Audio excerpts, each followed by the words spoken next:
Now, it's very common that people want to use products to polish their water. And a couple of really popular options is activated carbon and Polyfilter. Now, what are the advantages and disadvantages of both? So basically, Polyfilter is going to only remove what you don't want, and it will not remove what you do want. And over a period of time, it will turn to black to tell you it's finished. And when it's changing color, it will change various colors, and the colors will indicate what it's predominantly removing. So this one is a very advanced and very selective media that you can use. And it's also going to pull out your particles. And it's amazing when you pull this out how heavy it is, because it's not just trapping the particles like any other mechanical filter, it's actually clinging them.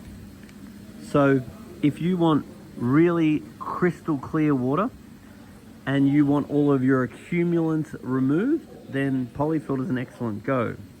Now, activated carbon can be very good as well. Now, the activated carbon will remove everything you want and everything you don't want.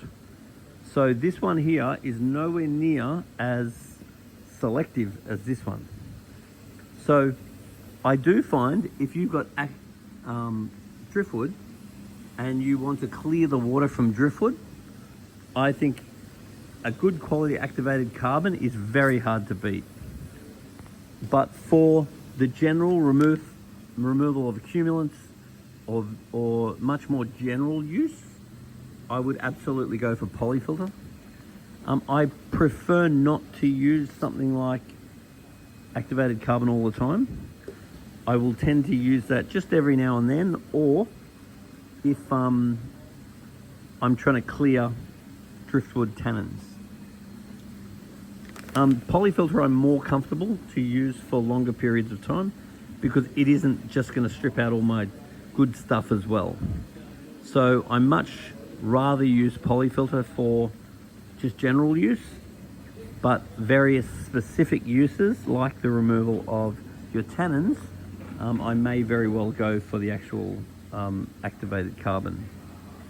So in general, they're both very good and they both have their various options. Now, you don't really want to use any of them if you're going to be medicating, because both of these products will remove medication out of the water. Both of them are quite good for reducing your general maintenance. And if you're going to not do water changes enough, then these are very good products to add. And both of them are actually quite good for removing things like hydrogen sulfide as well. But Polyfilter is definitely my go-to. Now, when hydrogen sulfide might be an issue is particularly if you've got an old aquarium and then you're going to relocate it or you're going to disturb up underneath the rocks and so forth. You can release various gases that can actually be quite bad. So I would make sure that I had Polyfilter nice and fresh if I was going to do something like that. So one other consideration is that Polyfilter will help to reduce your phosphate, whereas your carbon will contain phosphate and will actually slightly increase your phosphate. So this one's going to have a better effect for algae reduction than your carbon is. Once again, both very good products that need to be used at the right time. Also, with your carbons, be very aware that you do get what you pay for. So there's some really cheap carbons on the market and they are not going to give the same results as a high quality carbon. Same as your Polyfilter, it's not a cheap product, but once you use it, the fact that it tells you when it's full is a big thing, and also the fact that it never releases what it's collected. Whereas, especially your cheaper carbons, they are going to release what they've collected once they're actually full, which will not be as bad with the better ones, but you do need to be aware that your carbons will release what they've collected over time, whereas your Polyfilter will not. Also, your carbon, you don't actually know when it's full. What people tend to do is just put a bit of water into the bottom of a white bucket, and if your bucket looks completely white and the water's white, your carbon's probably okay. Whereas over a period of time, if the water in the bucket looks a little bit yellow in the white bucket, then that might mean that it's time to replace your carbon. Whereas this one's easier because it just turns black to tell you it needs replacing.